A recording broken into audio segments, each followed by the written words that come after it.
2019లో జగన్మోహన్ రెడ్డి గారు అధికారంలోకి వచ్చినప్పటి నుంచి కొన్ని మీడియా సంస్థలు, కొంతమంది వ్యక్తులు, ఈ ప్రతిపక్షాలు ఒకటే గోల.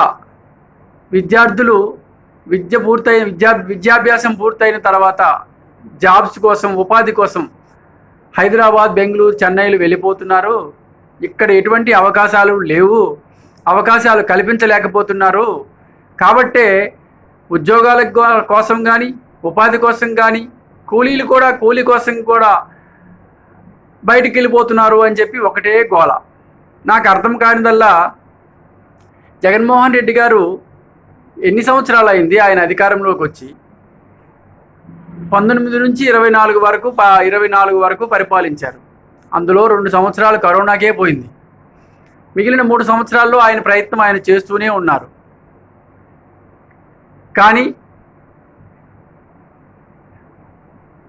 వీళ్ళంతా బయట ఊర్లకి, హైదరాబాద్ కానీ, చెన్నై కానీ, మద్రాసు కానీ వెళ్ళిపోవడానికి కారణం గత పాలకులని నా అభిప్రాయం. ఎందుకంటే నారా చంద్రబాబు నాయుడు గారు దాదాపుగా 14 సంవత్సరాలు నేను ముఖ్యమంత్రిగా పనిచేశానని గర్వంగా చెప్పుకుంటారే.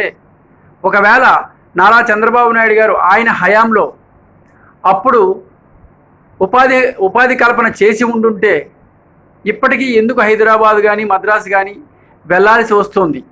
అంటే మీ 14 సంవత్సరాల్లో కూడా మీరు కూడా ఎటువంటి కంపెనీలు కానీ, ఎటువంటి ఉపాధి కానీ మీరు ఆంధ్రప్రదేశ్లో కల్పించలేదని మీరే ఒప్పుకుంటున్నట్టు కదా. అంటే మీ 14 సంవత్సరాల్లో మీరు ఏమైనా చేసుంటే ఇప్పుడు ఆ వలసలు కానీ, ఈ ఉపాధి కోసం వెళ్ళే విద్యార్థులు కానీ ఆగిపోయి ఉండాలి కదా. అలా ఉండడం లేదు అంటే మీ 14 సంవత్సరాల్లో మీరు అస్సలు ఈ రాష్ట్రాన్ని పట్టించుకోలేదని బహిరంగంగానే అర్థమవుతుంది. ఆ మాటకు వస్తే కొద్దో గొప్ప జగన్మోహన్ రెడ్డి గారు అధికారంలోకి వచ్చిన తర్వాత 2 సంవత్సరాలు పోయినా మిగిలిన 3 సంవత్సరాల్లో కొద్దో గొప్ప తీసుకొస్తున్నారు. చాలా వరకు పరిశ్రమలు తీసుకొస్తున్నారు, స్వయం ఉపాధి కల్పిస్తూ ఉన్నారు. ఆ విద్యా వ్యవస్థలో కూడా చాలా మార్పులు తీసుకొచ్చారు. కాబట్టి ఇక మీదటైనా మాట్లాడే ముందు కాస్త వెనుక ముందు ఆలోచించి మాట్లాడితే మంచిదని కోరుకుంటున్నా. నమస్తే.